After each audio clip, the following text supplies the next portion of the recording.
With it being about a year since Resident Evil 7 released, it's time to start talking about the next title in the series, Resident Evil 8. Resident Evil 8 has the potential to be the greatest Resident Evil yet, and with the positive feedback 7 has received, this could really help Capcom create a masterpiece. Now going back to 7, it was obviously a substantial change to the franchise, going from third to first person perspective, and having much less action-packed gunplay with more of a horror survival theme. And that was a great decision made by Capcom.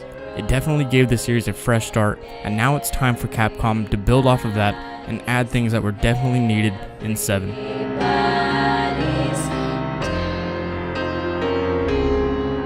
Let's start with the location. So some people are hoping for the return of Raccoon City in the next title, or a similar big apocalyptic city.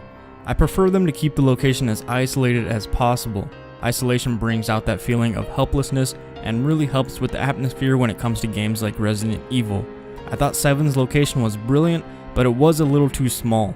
I think a location like Resident Evil 4's map would be great for Resident Evil 8. Maybe a rural area in the middle of nowhere with various locations throughout the map, including small creepy towns. Or maybe even an isolated location up in the mountains somewhere. There's plenty of ominous areas they could place the game, but I really do hope they increase the size from 7's location, keeping it linear but also open at the same time.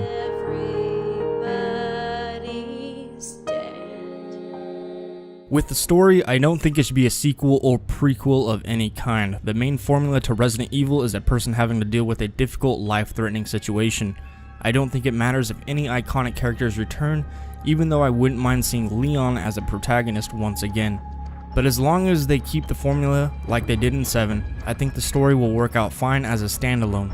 When it comes to the storyline, I would love to see Capcom throw in more mystery and take the game to the past like the early 1900s. Rather than the game showing you who the enemy is, I think it would be an interesting twist if we had to figure out who and what was causing the havoc in the next title. Maybe a detective that was sent out to check out a reported plague infecting a town, making its victims go insane.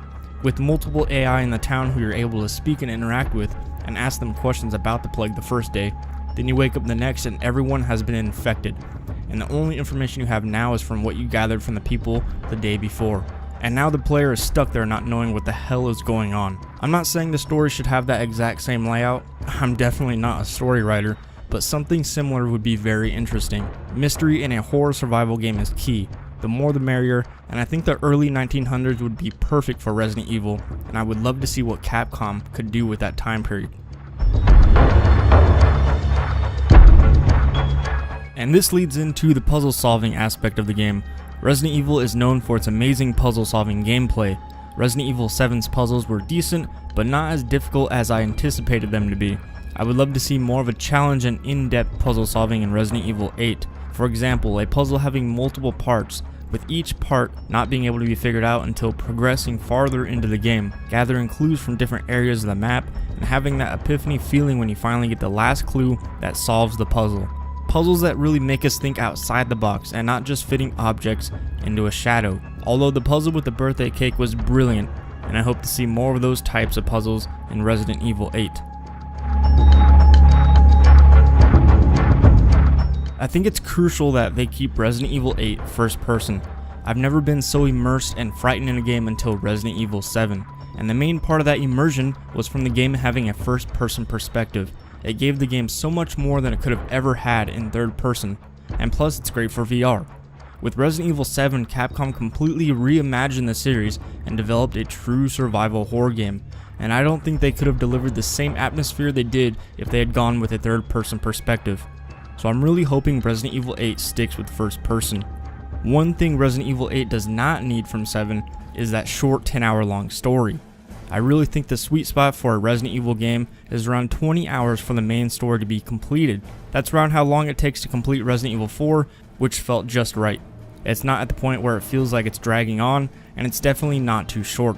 Resident Evil 8 deserves a story longer than 10 hours, and I'm sure the developers have read the feedback about how Resident Evil 7 fell a little short.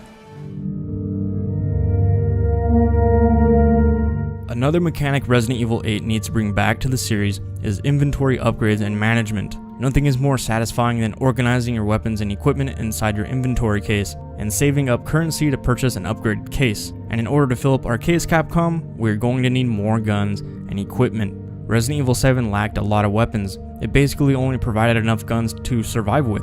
And I get that. It was a small enclosed map for the most part, so tons of guns weren't needed. And I also understand they don't want the player to feel like a superhuman running around killing everything with military gear. All I'm saying is that Resident Evil 8 needs variety. Balance the weapons out to where we always feel vulnerable, make ammo scarce, and basically make all equipment very difficult to obtain. Make the player have to go out of their way to find or figure out how to get special items. Weapon upgrades and attachments also need to make a return. And what better way to do this than to introduce a new merchant? What are you buying? Resident Evil 8 is due for proper safe zones and merchant bargaining, but I don't think it should offer too many perks, again emphasizing the balance between player vulnerability and power. Since Resident Evil 8 will most likely carry in 7's footsteps as a true survival horror game, it wouldn't be good to give the player too much power, at least in the first half of the game. However Capcom decides to implement a variety of weapons and equipment, I hope they manage to do it in a way where the player is only rewarded with stronger weapons for solving difficult puzzles or discovering secret locations throughout the story, giving a real incentive for players that like to check every square foot of the game. I don't think we should be able to buy weapons from the merchant, but I do think weapon upgrades, inventory upgrades, and maybe some sort of player perks should be able to be purchased at high prices.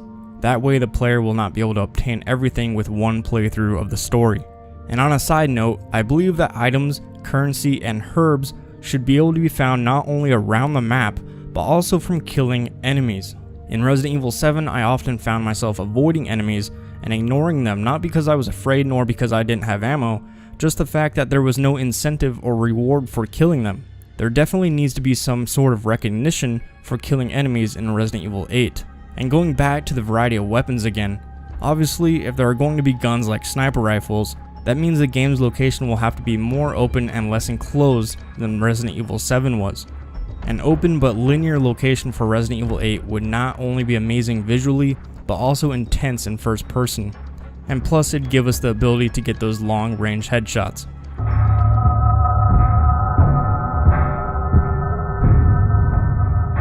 When it comes to enemies in Resident Evil 8, I believe it should consist of not only more as in actual numbers, but also more types of enemies as well.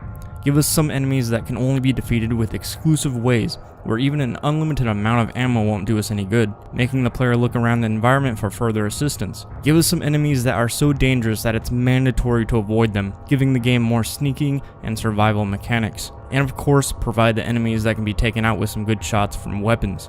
Resident Evil 7 had a fair number of enemies, but since the game was rather short, there was also a short supply of enemy variety. So with Resident Evil 8, which hopefully will have a much longer story, this will allow the developers to implement more unique enemies within the game.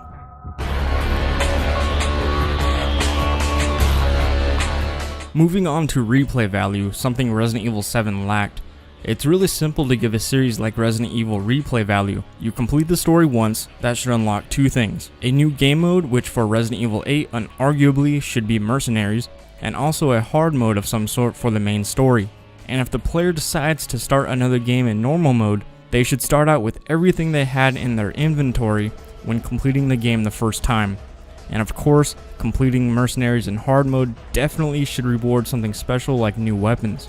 Resident Evil 7 had some replay value, don't get me wrong, but it was disappointing in my opinion. I didn't even touch the game after the first playthrough. I just didn't feel like the rewards were worth the required achievements.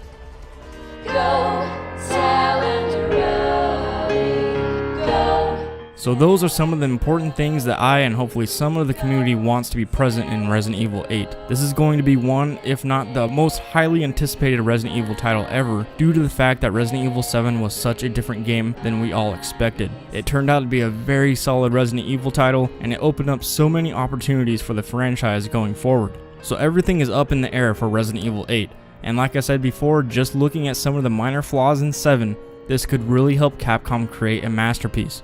And with Shinji Mikami possibly returning to direct Resident Evil 8, anything is possible. So if you like this video, please give it a thumbs up. If you didn't, give me a thumbs down, it really helps me out a lot. And before we go, make sure to subscribe here at Roger Productions for more Resident Evil 8 content just like this. And also, let me know down in the comment section below what you want to see in Resident Evil 8. Other than that, guys, I will catch you in the next video.